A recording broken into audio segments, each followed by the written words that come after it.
dia, queridos, a graça e a paz. Queria convidá-los a abrir as suas Bíblias no texto da carta do apóstolo Paulo aos Colossenses, capítulo 1. Eu pedi que vocês projetem para mim, para eu fazer a leitura.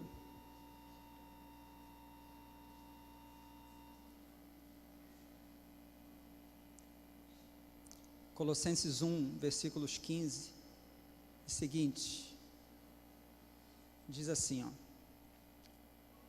Ele é a imagem do Deus invisível, o primogênito sobre toda a criação, pois nele foram criadas todas as coisas, nos céus e na terra, as visíveis e as invisíveis, sejam tronos ou soberanias, poderes ou autoridades. Todas as coisas foram criadas por Ele e para Ele. Ele é antes de todas as coisas, e nele tudo subsiste. Ele é a cabeça do corpo, que é a igreja, é o princípio e o primogênito dentre os mortos, para que em tudo tenha a supremacia. Tá bom por aqui, quero orar mais uma vez, pedir a Deus que nos ilumine nessa reflexão. Pai, em nome de Jesus, nós queremos te agradecer por tudo que o Senhor já falou conosco nessa manhã, nesse dia, através das músicas que entoamos ao Senhor, através das orações, através da consagração da Cleo. O Senhor tem várias formas de falar e entendemos que essa, nesse momento, é a forma sublime que o Senhor também encontra de falar ao nosso coração, que é na hora da exposição da Tua Palavra, da reflexão sobre a Tua Palavra e da esperança de que essa mesma Palavra entre no coração dos Teus filhos, faça morada, transformando a vida e as realidades. Pai, te pedimos a Tua iluminação nesse momento, para que possamos compreender tudo o que pudermos dessa Palavra inesgotável, dessa fonte inesgotável de vida, que é a Tua Palavra. Te pedimos isso, confiados no Teu amor, no nome de Jesus. Amém. Amém. Bom, a carta aos Colossenses, ela é uma carta, assim, extraordinária, traz mensagens profundas, mensagens de alcance muito profundo em nossa vida. E esse texto por si só, ele já é uma pregação. Esse texto que acabamos de ler, não carece de nenhuma observação a mais. Ele por si só é suficiente para nos mostrar um pouco do que Deus é e de quem Deus é. Mas me atrevo a tentar de alguma maneira, guardando essa verdade absoluta de que a palavra de Deus não precisa de mais nada, mas me atrevo a tentar dividir com os irmãos algo que eu compreendi dela. Não que fosse necessário algo a mais, mas o que eu consegui compreender dessa palavra é o que eu quero trazer para os irmãos nessa hora. Então eu quero tentar, para trazer uma reflexão um pouco mais acurada, de quem que nós estamos falando, para quem Paulo está escrevendo, quem é esse povo, de onde é essa igreja, o que é a cidade de Colossos, para que, tendo uma compreensão melhor do que Paulo estava falando para aquele povo, nós possamos entender o que essa palavra pode falar para nós hoje.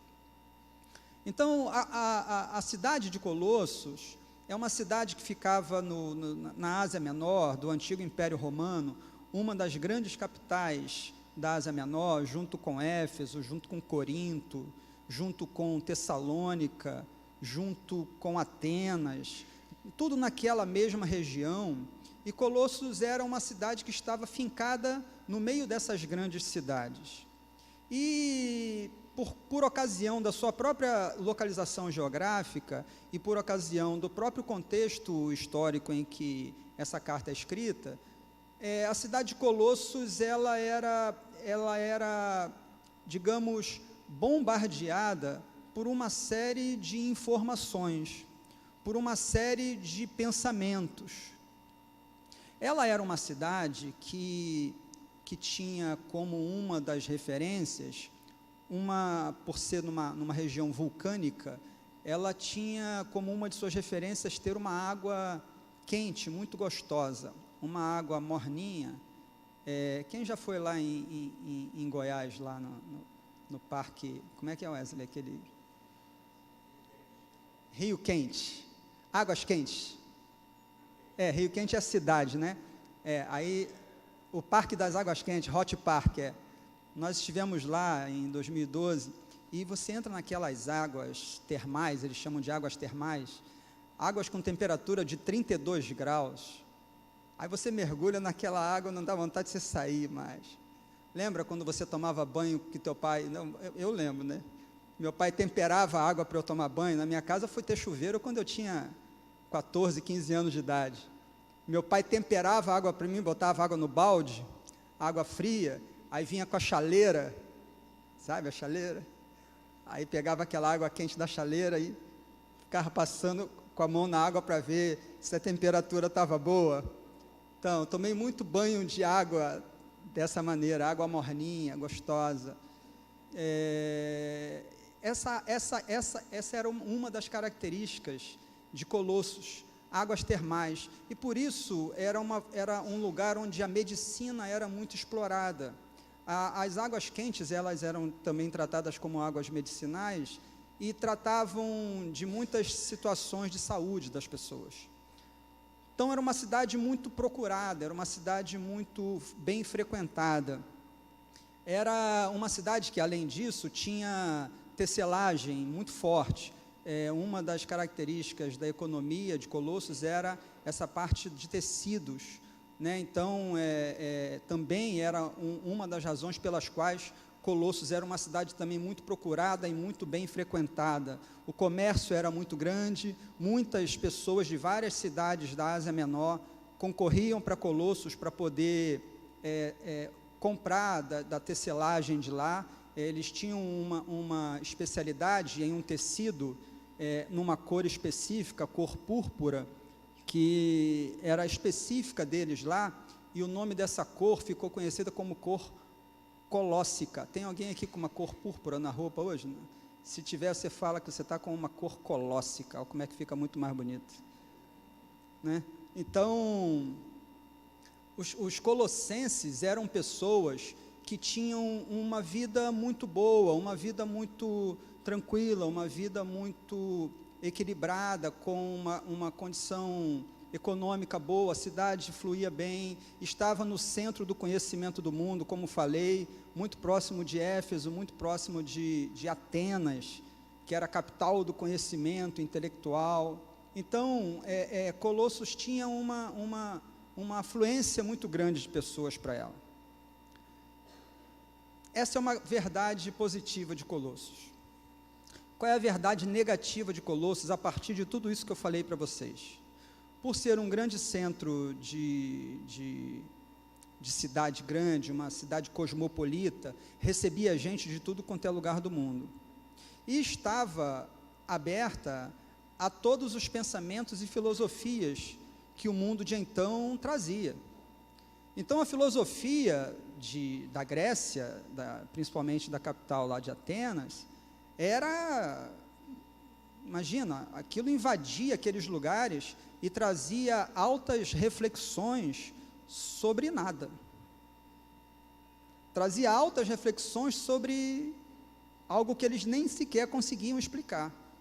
Para se ter uma ideia, Paulo, passeando por uma ocasião naquela região, lá no Areópago, lá em Atenas, tem deuses para todos os lados, e um deus daqueles não tinha nome, porque o panteão deles era tão grande, e chegou um que eles não sabiam o nome. E Paulo aproveita daquele momento e fala: está vendo esse Deus aqui que vocês não sabem o nome? Pois esse Deus é o que eu quero anunciar para vocês.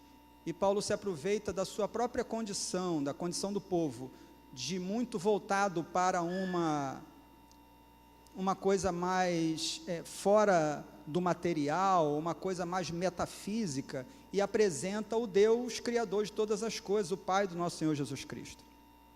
Paulo teve uma sacada extraordinária naquele momento ali.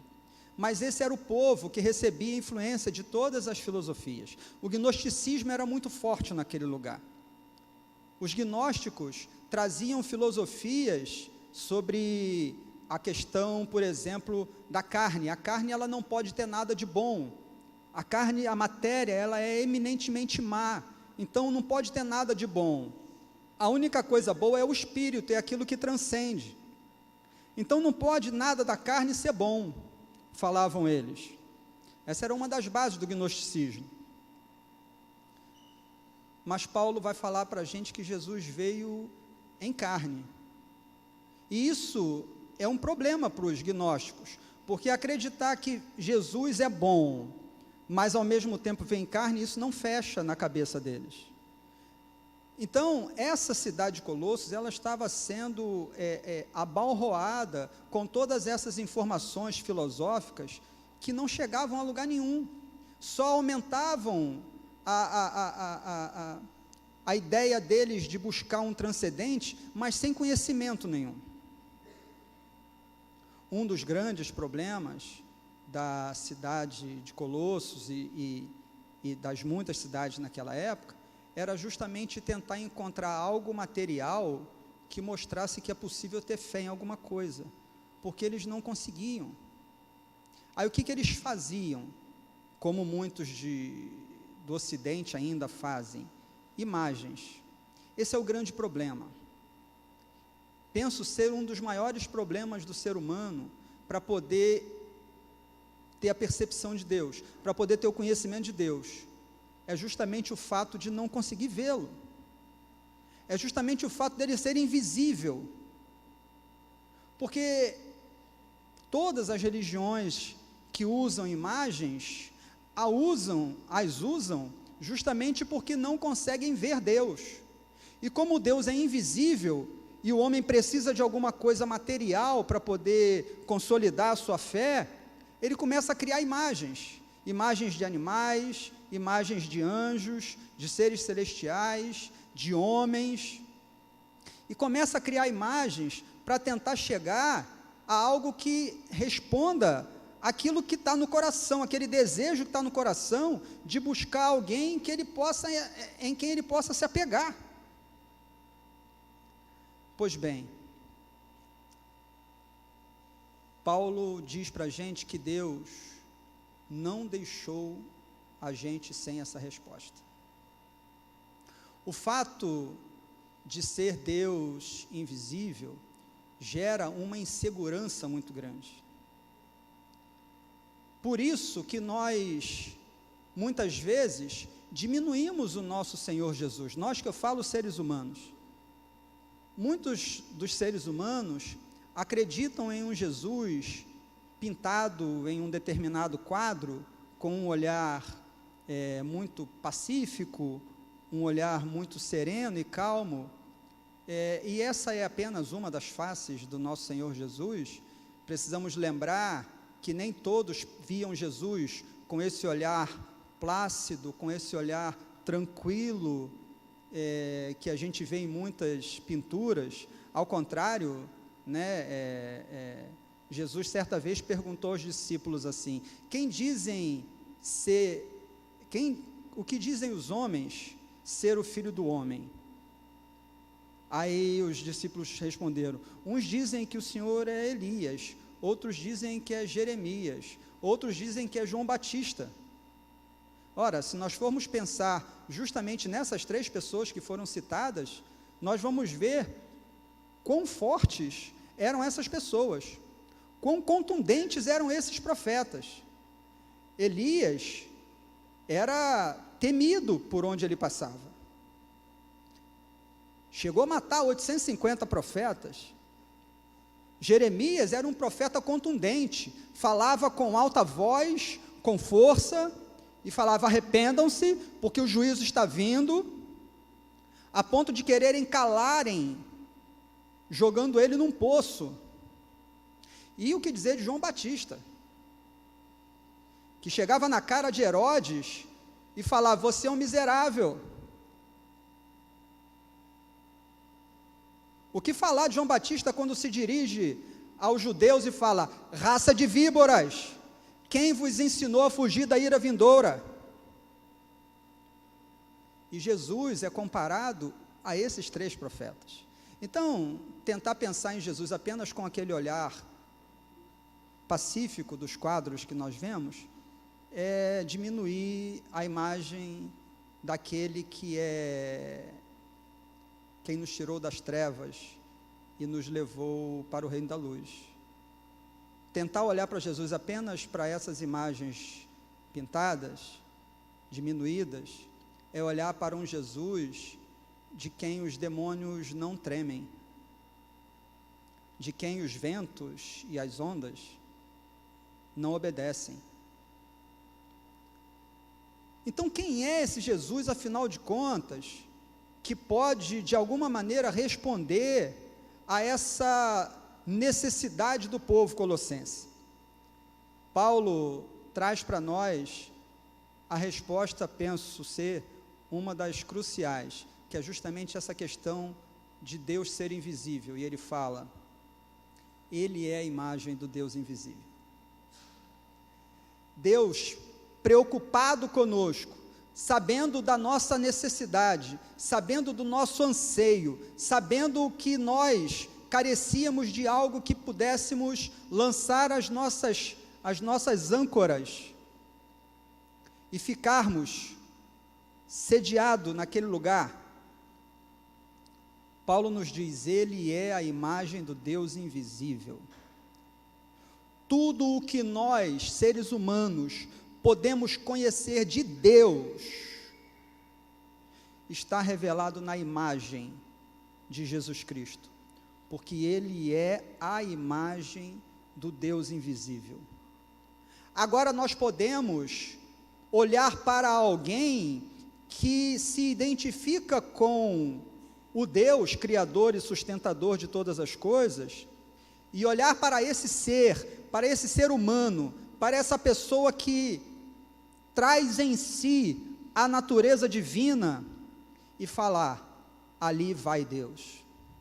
Aí podemos olhar para Deus e ver não só a sua imagem, mas também os seus atos, os seus feitos. O que dizer, por exemplo, dos milagres de Jesus?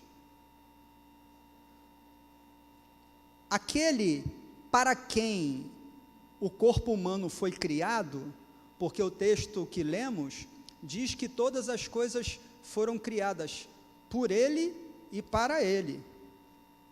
Então, o corpo humano, por exemplo, para quem foi criado, que é Jesus, ele tem toda a autoridade, por exemplo, para tocar numa pessoa enferma, num paralítico, num cego, e falar para aquele corpo: esteja curado. Aquele para quem o cereal foi criado, porque para ele todas as coisas foram criadas, ele pode dar ordem e multiplicar os pães. Aquele para quem a água foi criada, ele pode dar uma ordem e transformar essa água em vinho. Então, não só agora nós vemos a imagem de um Deus, mas vemos os feitos de um Deus em alguém que se parece com a gente. Alguém que veio para o nosso lugar e veio viver o que a gente vive, veio sofrer o que a gente sofre, sentir o que a gente sente, amar como a gente ama, ser perseguido como muitos de nós somos perseguidos, ser humilhado como muitos de nós somos humilhados. Alguém com quem a gente pode perceber, em quem a gente pode perceber a nossa semelhança. Porque se até um dado momento da história, a imagem e semelhança de Deus era algo que ficava difícil de se explicar, porque Deus é incorpóreo, Deus é espírito, como nós somos a sua imagem. Se até então isso era difícil de explicar, em Jesus isso está explicado.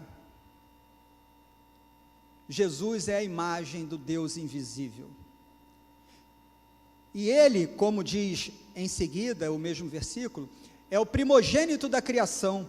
O primogênito da criação é aquele que é o primeiro gerado. A palavra grega para primogênito é protótokon, e protótokon é a raiz de protótipo. Então ele é o protótipo, ele é o modelo, ele é o padrão, ele é o paradigma do ser humano. Como diz o pastor Ariovaldo Ramos, Jesus não veio aqui só para mostrar quem Deus é, mas Jesus veio mostrar quem nós deveríamos ser. Por quê? Porque lá em Romanos 8, 29, Paulo diz assim: porque aqueles que de antemão conheceu, ele também os predestinou para serem conformes à imagem do seu Filho. Então nós fomos predestinados, fomos criados, fomos gerados para sermos parecidos com Jesus, para termos a imagem de Jesus. Então o fato de que Paulo nos diz, ele é a imagem do Deus invisível, o primogênito de toda a criação, isso quer dizer para nós que o próprio Deus, que é invisível e que é o Criador e sustentador de todas as coisas, resolveu não só nos dar uma resposta à nossa carência, como também ser límpido como aquela água translúcida e mostrar para nós que ele está revelado no Filho e que o Filho é o espelho do que nós devemos ser. Ou seja, nessa pequena passagem do versículo 15 de Colossenses, Paulo está querendo dizer para a gente que nós fomos criados para também sermos a imagem do Deus invisível. Porque Jesus, como sendo o primogênito, o primeiro gerado, lá em Romanos 8, 29, o versículo continua, para serem, e aos que conheceu, ele também os predestinou, para serem conformes à imagem do seu Filho, para que ele seja o primogênito entre muitos irmãos. Então, essa primogenitura de Jesus, ela é, além de mostrar, primeiro, que ele é o principal, que ele tem toda a preeminência, que ele tem todo o privilégio, além disso, quer dizer que nós seremos irmãos de Jesus, logo semelhantes a ele, logo semelhantes ao Pai. Ou seja, Deus não era invisível no jardim. O nosso pecado fez Deus ser Deus invisível. No jardim, Deus se encontrava conosco todas as tardes. No jardim, Deus conversava conosco todas as tardes.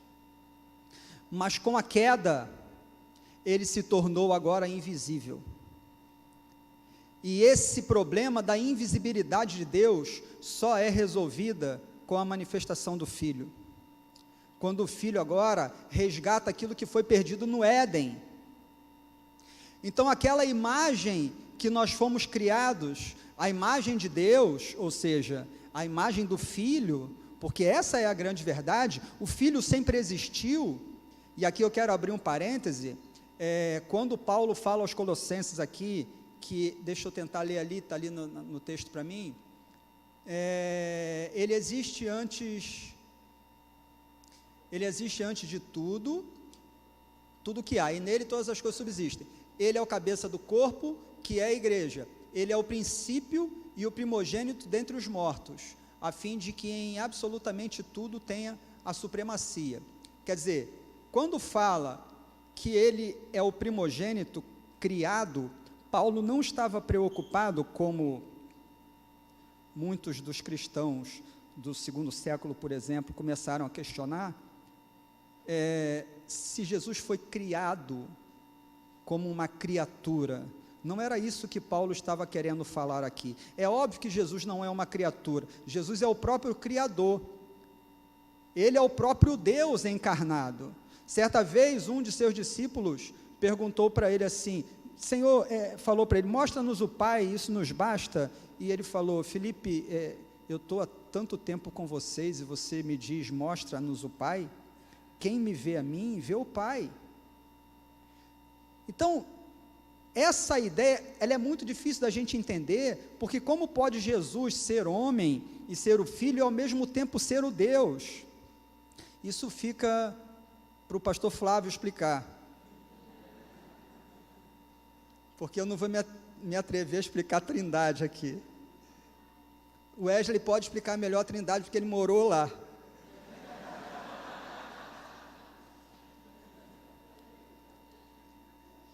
Então eu não vou, assim, cair na asneira de tentar explicar a Trindade. Acho um bom tema para a gente debater depois, mas deixa para outra hora. Mas o fato é que na nossa cabeça fica difícil, como pensar no Filho ser o próprio Deus? Isso é algo que o pensamento não consegue acompanhar, isso é algo que o pensamento não consegue aquecer, é algo que o pensamento não consegue conceber, porque isso está para além da nossa fronteira do conhecimento.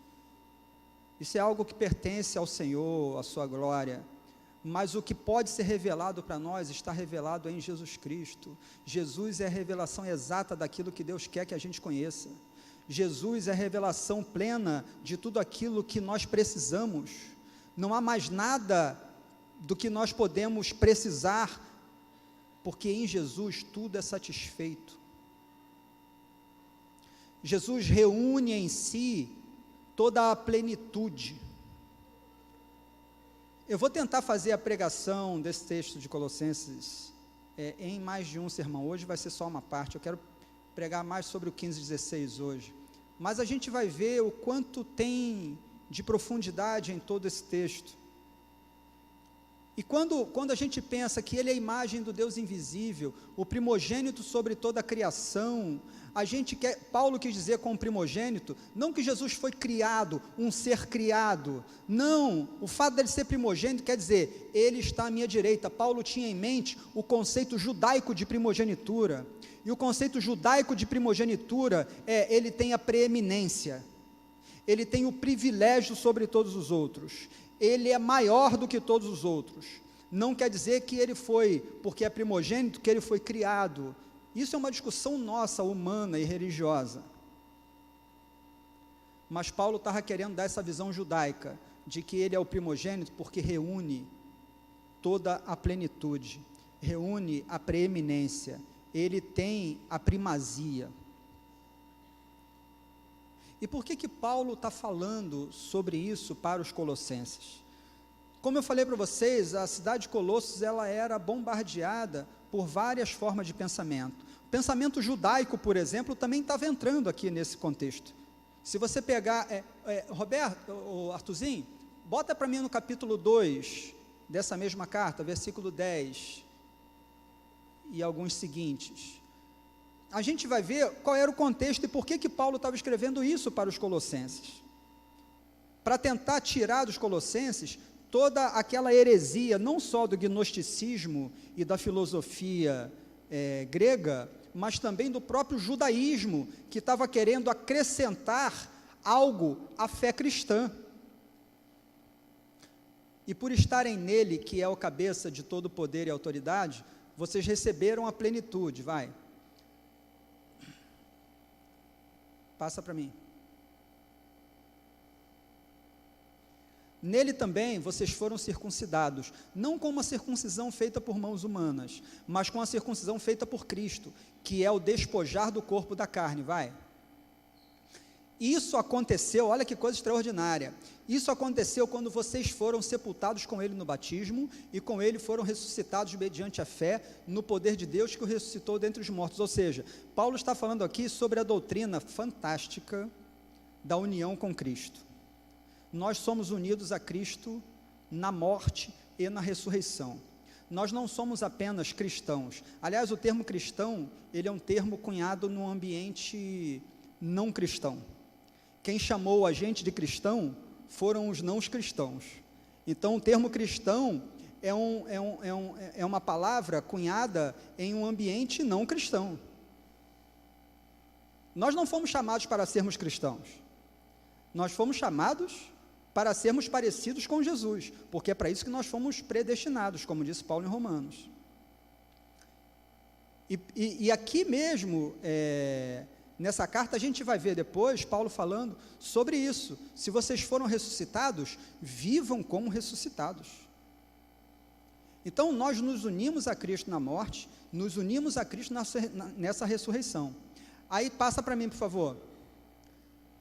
Quando vocês estavam mortos em pecados e na incircuncisão da sua carne, Deus os vivificou com Cristo, Ele nos perdoou todas as transgressões e cancelou o escrito de dívida que consistia em ordenanças e que nos era contrária. Ele a removeu, pregando-a na cruz, e tendo despojado os poderes e as autoridades, fez deles um espetáculo público, humilhando, triunfando sobre eles na cruz. Passa. Portanto, agora aqui que eu quero pegar com vocês, portanto, não permitam que ninguém os julgue pelo que vocês comem ou bebem, ou com relação a alguma festividade religiosa, ou a celebração de luas novas, ou dos dias de sábado. Vai, 17, estas coisas são sombras do que haveria de vir, a realidade, porém, encontra-se em Cristo. Olha só, por que Paulo começa a escrever para os Colossenses? Porque essa heresia judaica estava entrando no meio da igreja. Além da igreja estar recebendo a filosofia grega, o gnosticismo, estava recebendo esse judaísmo. Assim como lá em Gálatas, na carta aos Gálatas, os judaizantes também foram condenados por Paulo, aqui em Colossos, de forma indireta, Paulo também está falando sobre essa coisa judaizante dentro da igreja. E ele vem falar o seguinte: não precisamos colocar nada além de Jesus na nossa fé. Jesus é suficiente para a nossa fé. Não deixe que ninguém julgue vocês pelo que vocês comem ou pelo que vocês bebem. Esse era um grande problema que existia na igreja do primeiro século. Os judeus não comiam todas as coisas, não bebiam todas as coisas, e aqueles que comiam de tudo, eles olhavam com cara, franziam a testa. Paulo chega a falar sobre isso no capítulo 14 de Romanos. Ele fala que aquele que come, para o Senhor come, aquele que não come, para o Senhor não come. Então parem de julgar um ao outro por causa dessas coisas. Isso são penduricalhos que vocês estão colocando na fé. Ou seja, vocês estão dizendo, em outras palavras, Jesus não é suficiente para manter a minha fé. A simplicidade do Evangelho constrange os intelectuais. A simplicidade do Evangelho constrange os religiosos. Porque o Evangelho é baseado em um carpinteiro que, sem fazer nada de mal, morreu em uma morte cruel, a mais cruel de todas, a mais vergonhosa de todas, para poder fazer o ser humano desfrutar da morte para o pecado e da vida para Deus. Isso é o Evangelho. Mas isso é simples demais. A gente precisou, durante toda a história, colocar outros penduricalhos na fé. A gente precisou colocar que só pode ter algum tipo de vestimenta. Sabe, você tem que botar uma roupa de ver Deus para ir para a igreja. A gente começou a colocar um monte de proibição. Pode isso, não pode isso, pode aquilo, não pode aquilo. Paulo mesmo, em Romanos de novo, ele chega a falar assim: porque o reino de Deus não é comida nem bebida, mas é alegria e paz no Espírito Santo. Mas a gente transformou o reino de Deus e o Evangelho em uma religião repleta de penduricalhos. Esse povo lá de Colossos estava na iminência de ficar assim. Chegou a ter situações em que eles estavam também exigindo a circuncisão dos colossenses. Isso já estava resolvido no Concílio de Jerusalém. Isso já tinha sido abolido no Concílio de Jerusalém, que está registrado em Atos 15.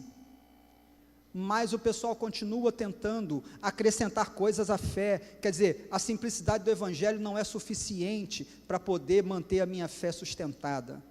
Eu preciso de alguma coisa a mais.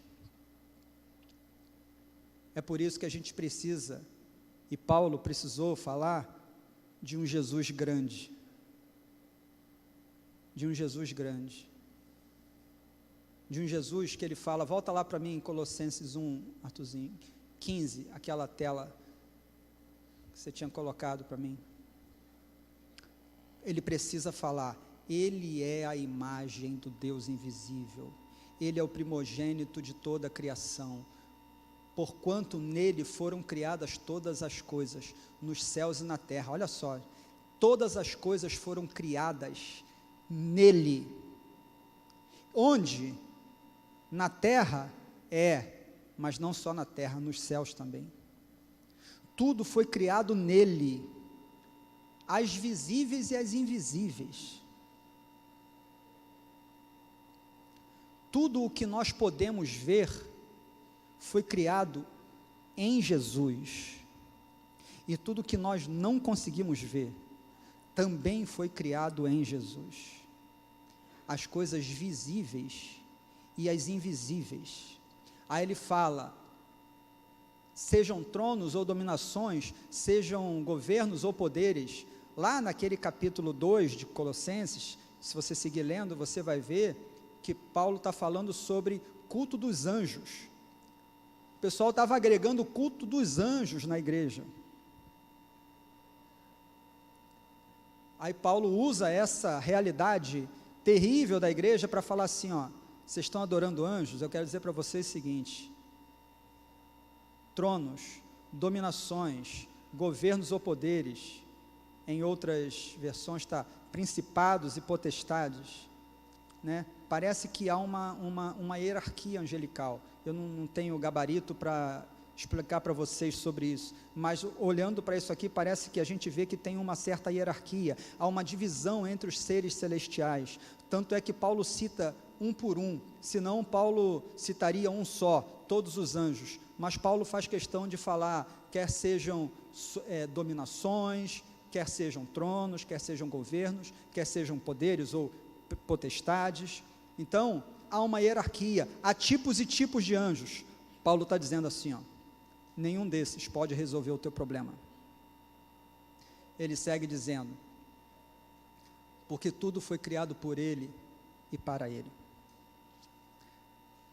Eu quero parar aqui e finalizar trazendo isso para mim e para a tua realidade. O que isso tem a ver comigo e com você? Eu, quando penso que todas as coisas foram criadas nele e para ele, ou seja, tudo se originou nele e tudo vai voltar para ele, é óbvio que eu preciso me incluir e te incluir. É óbvio que eu preciso pensar em mim e em você. Porque eu não posso me desligar da realidade de que eu faço parte do tudo criado, que você faz parte do tudo criado. Então eu e você também fomos criados nele e para ele. E aqui traz para a gente uma mensagem de segurança, de responsabilidade, né? Mas de segurança. De responsabilidade, porque se eu fui criado nele e para ele, há uma maneira certa de viver. Né? Como diz Dostoiévski, em uma de suas peças, ele fala assim, se Deus não existe, tudo é permitido. E é verdade, porque até Dostoiévski, um escritor soviético, conseguiu ter essa sacada de que se Deus não existe, tudo é permitido, ou seja, Deus é o princípio moral que rege todas as coisas. Então não dá para a gente desligar Deus de um princípio de moralidade. Não dá. Mas a verdade do outro lado tem que ser pensada também, ou seja, se Deus não existe, tudo é permitido, O oposto também é verdade. Se Deus existe, existe uma maneira certa de se viver. Então essa é a nossa responsabilidade. Mas isso também fica para outras mensagens. Mas eu quero destacar a segurança. Quero destacar a segurança nessa mensagem de hoje. Eu e você, além de termos sido criados nele, fomos criados para ele. Um dia, eu e você, quer estejamos aqui no dia da sua volta, ou quer não estejamos, estaremos com ele face a face e viveremos para toda a eternidade, livre de todo sofrimento, de toda culpa, de toda angústia, de todo peso, de toda lágrima, porque um dia nós voltaremos para ele. Jesus não é só o nosso Senhor, ele é também o nosso lugar de habitação, e nós temos saudade dele, porque nós viemos dele, e vamos voltar para ele. Ele é o nosso lugar definitivo, um dia habitaremos lá, em definitivo. Essa é a nossa segurança, e agora eu quero trazer a segurança para o seu dia de hoje. Se é verdade que um dia nós estaremos com ele para todo sempre, é verdade também que se nós já estamos nele, nós já podemos começar a desfrutar disso aqui. Eu e você já podemos perceber o movimento de Deus aqui na terra. Nesse ambiente em que a gente sofre, nesse ambiente de tribulação, de angústia e dor, a gente pode ver o Deus Criador na figura do Filho. O Deus invisível se revelou no Filho, para que nós pudéssemos olhar para Ele, olhar para alguém, fixar os nossos olhos na sua vida, na sua atitude, e na sua morte, na sua ressurreição, para que a gente pudesse ter qualidade de vida aqui, até que a gente chegue por definitivo lá. Mas até chegarmos lá, eu e você podemos desfrutar da paz, do amor, da graça e da glória, que é revelada em nós, enquanto estamos aqui. A minha expectativa é de que, ao você olhar para a sua vida, ao você olhar para a sua realidade, ao olhar para todas as possibilidades que tentaram colocar para você durante toda a sua vida religiosa, e aqui, nesse momento que eu estou falando religiosa, não estou falando no sentido pejorativo, estou falando no sentido de sua experiência com Deus.